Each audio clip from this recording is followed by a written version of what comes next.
The reporters would never ask me the right questions.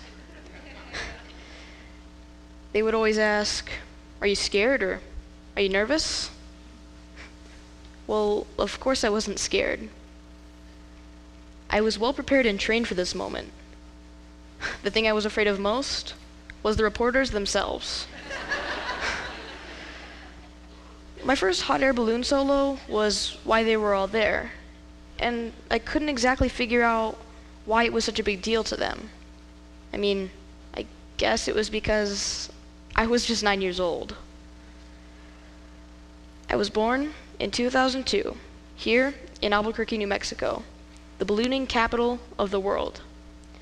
Annually, Albuquerque hosts the largest ballooning event in the world, with 600 balloons in the air at one time.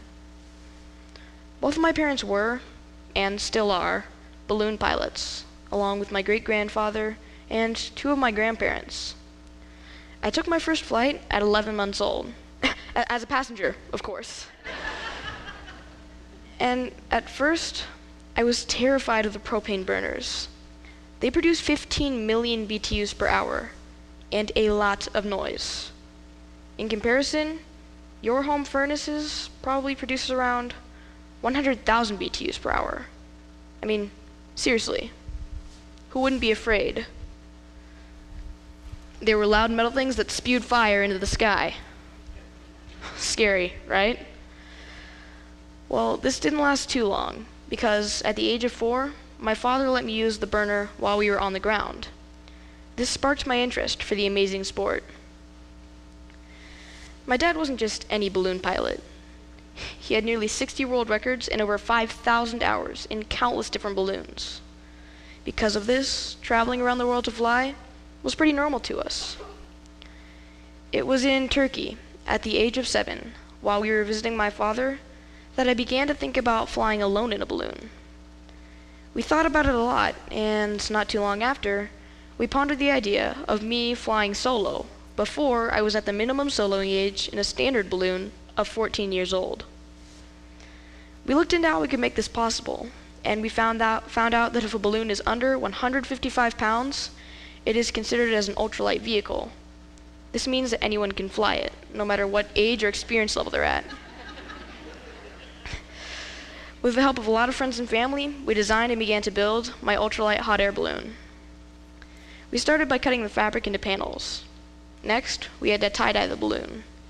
We wanted my balloon to be original and unique, so tie-dyeing it was the best way to go. Finally, we sewed the balloon. This whole process to people. Eventually, the media got involved. It started with Associated Press, and after that, it basically went worldwide. There were articles, news reports, and plenty of interviews. And I hadn't even done anything yet. Well, finally, after all that hard work, we built a 32,000 cubic foot balloon, about a third of the size of a normal balloon. I had to practice for the big flight, so, with a lot of help from my dad, we set up my basket in the backyard, and we worked on emergency procedures, such as what to do in case of a fire, or how to turn off the fuel at the end of the flight. Not only that, I also did some tethers with my balloon. A tether is when the balloon is tied off to the ground so you can practice landings. Not only that, but I had about 4 times the amount of instructional hours of a normal student prior to solo.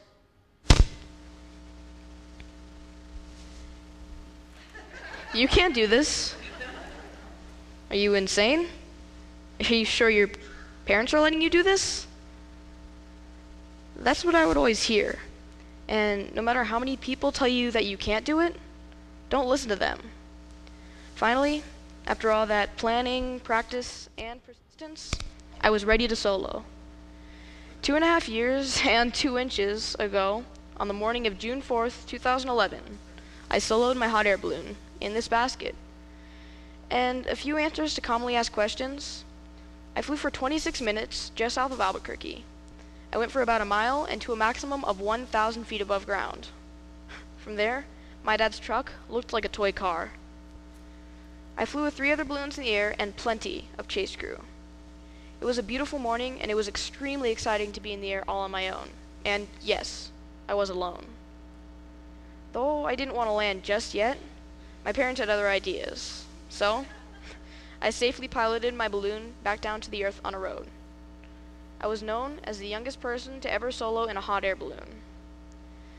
After the landing, we had a large celebration with cake, cider, and silly string. There were friends and family there to see me, and it was one of the best times of my life. All in all, when you have an idea that seems fun, but people tell you it's crazy, find the people that can help you, and do it anyway, because you never know where it might take you.